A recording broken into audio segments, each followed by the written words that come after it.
हमें भक्ति करने का मौका मिले तो करना चाहिए, क्योंकि काम साथ में नहीं जाएगा, मोह माया साथ में नहीं जाएगी। साथ में दी जाने वाला है तो मेरे महादेव का, शंकर का, शिव का भजन जाता है, बाकी सब यहीं पे रहने वाला है। बाद में लोग बोले कि राम राम सत्य है, उससे अच्छा कि हम ही जाग जाएं और हम ही राम का नाम लेना प्रारंभ कर दे। भोलेनाथ किसका नाम जपते हैं? राम जी का। और राम जी किनका नाम जपते हैं? भोलेनाथ का। ये तो मेरे राम जी की कृपा है और यही मेरे भोलेनाथ की कृपा है। चाहे आप राम का नाम लो, चाहे भोलेनाथ का नाम लो, सब एक ही है। लेकिन जीवन में राम नाम सत्य है, ऐसे शिव नाम सत्य है कम कहते हैं। सत्यम शिवम सुंदरम, शिव नाम सुंदर है, सत्य है। लेकिन तुलसीदास जी महाराज ने रामचरितमानस में तो कह दिया है कि राम का नाम सत्य है। जो जीवन में राम का नाम लेता है वो बहुत सागर से पार उतर जाता है। तो जीवन में हम भी भगवान का नाम जप करके यदि दुनिया से जाएंगे तो भगवान हमें भी अपने श्री चरणों में जगह देंगे। दुनिया के काम करके जाएंगे तो वापस यही 84 के चक्कर में फंस जाएंगे। अब आप पर डिपेंड करता है कि आपको 84 के चक्कर में पड़ना है या भगवान के धाम को प्राप्त करना है। जो मोह माया है, पैसा है, ये ज्यादा दिन तक नहीं चलता। अच्छा, आप ये धन पैसा कमा भी लोगे, सुनो जरा, अमेरिका जाओगे तो क्या ये धन पैसा चलेगा? लंदन जाओगे, पेरिस जाओगे, ब्रिटेन जाओगे, इंग्लैंड जाओगे तो क्या ये धन काम आने वाला है? वहां भी करेंसी चेंज हो जाती है। ये तो छोड़ो, नेपाल छोटा सा देश है, वहां की भी करेंसी चेंज हो गई है। जब साधारण सी बात है कि भारत की करेंसी, भारत का पैसा अमेरिका, इंग्लैंड में नहीं चलता।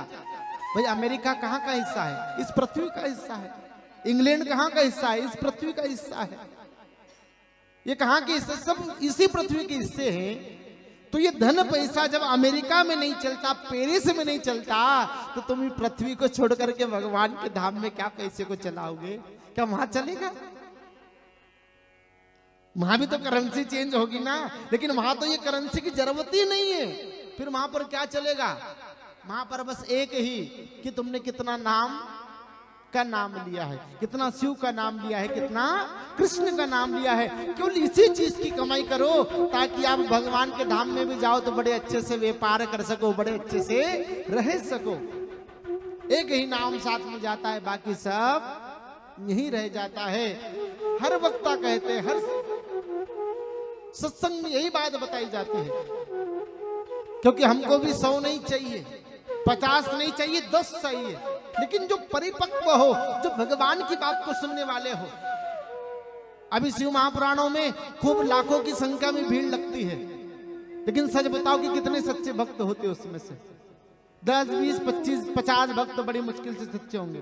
बाकी कोई भीड़ देखने जाता है, कोई पंडाल देखने जाता है, कोई भंडारा खाने जाता है, कोई चोरी करने जाता है। सब अपनी अपनी जा की रही भावना जैसी, प्रभु मुहूर्त दे कीर्तन तैसी, जिसके जैसे भाव रहते हैं। तो महादेव को भी हजारों भक्त की जरूरत नहीं है, लाखों भक्त की जरूरत नहीं है, 500 भक्त की जरूरत नहीं। महादेव को तो पहले 10 हो, लेकिन परिपक्व हो, जो मुझे जानने वाले हो। तो हम भी महादेव की भक्ति करें। महादेव की कथा कभी बदलती नहीं है। महादेव की कथा कल भी वही थी, महादेव की कथा आज भी वही है, और महादेव की कथा कल भी वही रहेगी। बदलते हम हैं, बदलते हमारे विचार हैं। आजकल के लोग तो जैसे कपड़े बदलते हैं, ऐसे भगवानों को बदल देते हैं। भोलेनाथ की भक्ति करी, उनने नहीं सुना तो राम जी के पीछे लग गए। राम जी की भक्ति करी, उन्होंने नहीं सुना तो कृष्ण जी की भक्ति करने लग गए। कृष्ण जी की भक्ति करी, उन्होंने नहीं सुना तो अम्बे जी की भक्ति करने लगे।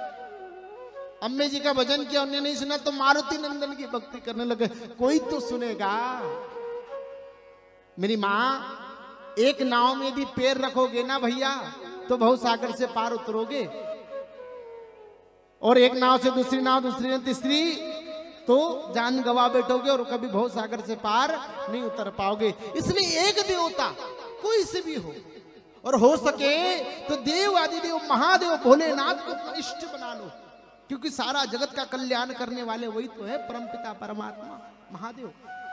महादेव को अपना इष्ट बनाओ और इष्ट बना करके उन्हीं का जाप करो। फिर चाहे उनके साथ में राम जी की भक्ति कर लो, कृष्ण जी की कर लो, महादेव की कर लो, मारुति नंदन की करो, किसी की भी करो चलेगा, क्योंकि देव आदिदेव महादेव तो एक ही है। जिस प्रकार आटा एक ही होता है और उसी आटे से रोटी बनती है, उसी आटे से पूली बनती है, पूरी उसी आटे से पूरन पूली बनती है, उसी आटे से पराठा बन जाता है, उसी आटे से कचौरी बन जाती है, न जाने कितने प्रकार के व्यंजन बनते।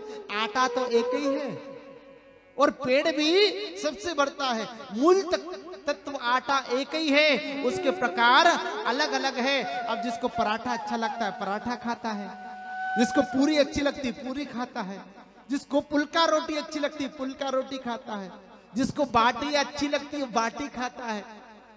आटा एक ही है, उसके प्रकार अलग अलग है। उसी प्रकार सारी दुनिया का सार मिले भोलेनाथ एक ही है, बाकी उनके सब प्रकार अलग अलग है। हर हर महादेव, हर हर महादेव, हर हर भोलेनाथ का नाम जपो तो निश्चित रूप से हम भी भव सागर से पार उतर सकते हैं।